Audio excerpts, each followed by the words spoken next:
大家好，我是语言，今天是抗韩大战精华内容解说，讲述了由 GST-1365 组成的韩国联盟与国际组成的联盟对战过程。开战之前的八卦在之前的影片已经有解说过了，有兴趣可以看回之前的影片。今天的内容将是他们进入失落之地之后发生的战斗。首先关卡式的部分，原本我想这两边的 A 王国都不会出现，没想到水阵营是迎战了1534。虽然2142曾经短暂进入先锋王国，但是他们的实力跟真正的先锋王国还是有差别的。原本以为水阵营会在短时间内被534给推回去，没有想到他们连续撑了1个星期，直到关5开放为止。他们利用了地形跟要塞阻挡534前进，并且消耗他们的兵力。直到关卡5开放的前夕，534也只有拥有1个关卡的出入权，另外一个门口则是被水阵营给拿下。1093更是在短时间内抵达534拥有的出入门口，不过534似乎是打不败2个阵营，所以他们选择不拿下门口并回去自己的关室，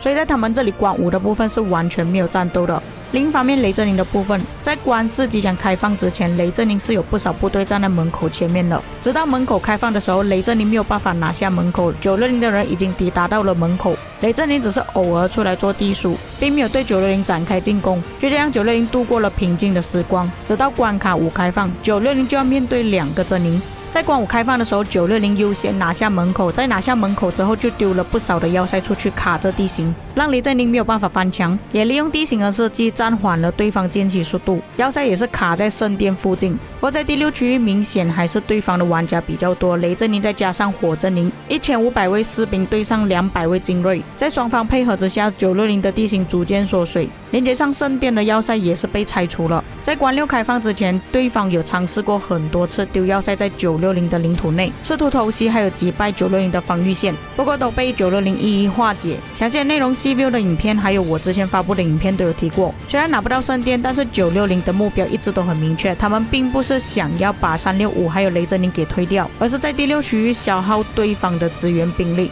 当进攻方开启集结的时候，他们必须要带上自己的队伍前来补兵。带上小号的话，万一960这里发动了野战攻击，小号的亏损会更惨。相反的，960作为防守方，他们只是需要放车头进入，剩下的就交给小号连续补兵，消耗对方的大号。就这样持续直到关6开启。960上路的关5已经被突破，但是由于有要塞挡着的关系，他们没有办法进入。下路在关6开放之前呢，依然还是用要塞挡住门口外面。在关6开放之前，1093还有862已经提早部署，1093已经建立要塞在他们的区域6里面，862则是通过关6进入。关卡6开放之后，1862主要任务就是抵挡下面的关5，还有抵挡雷阵营。1093则是直接丢了要塞在上面的关5，抵挡365。至于韩国联盟1175、534也是通过了365的门口，进入到了左手边的区域6。175和534都选择进攻下路的关卡5，就是说目前是4个阵营对上3个阵营。在经过了几天之后，水阵营也前来援助了，跟960一起在下面的关5堵住1175还有534的进攻。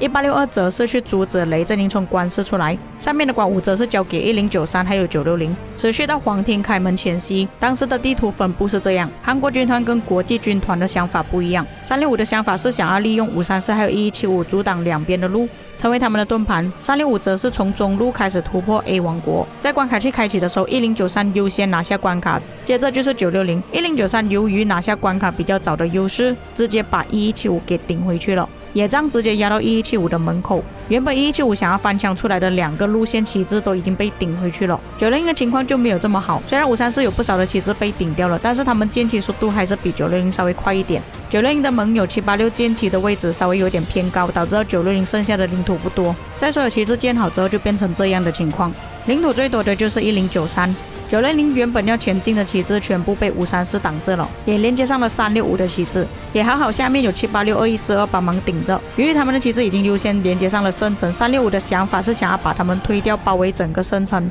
所以选择专攻水阵营786还有2142。至于175的情况，由于他们出关卡的时间不如1093来得快，1093建起到他们想要翻墙的位置的时候，就把他们旗帜给烧掉了，导致1175只能建为数不多的旗帜，拥有的领土也是皇庭里面最少的。不过此时的1093比较辛苦，他们必须要面对3个阵营，包括1175、雷阵营、365。在365连接上圣城的部分，还有862帮忙1093，1093跟862同时进攻365。这是第2天的旗帜进度，可以明显看到960的旗帜变得越来越多了。据说在这个时候534的内部发生了问题，管理层跟指挥产生了矛盾，导致到没有多少人想要去守这旗帜，让960可以顺利的把534的旗帜全部推掉，直到他们的门口。但此时534还没有选择撤退，而是他们丢了一个要塞在365的隔壁，试图开启第2个路线帮助365。这一365顶替掉了534的位置，前来进攻960。365旗帜在圣城的位置也逐渐变多了一点，不过水阵营还有862的旗帜依然还是连接上圣城的。93由于时间差关系，再加上他们是3个阵营进攻，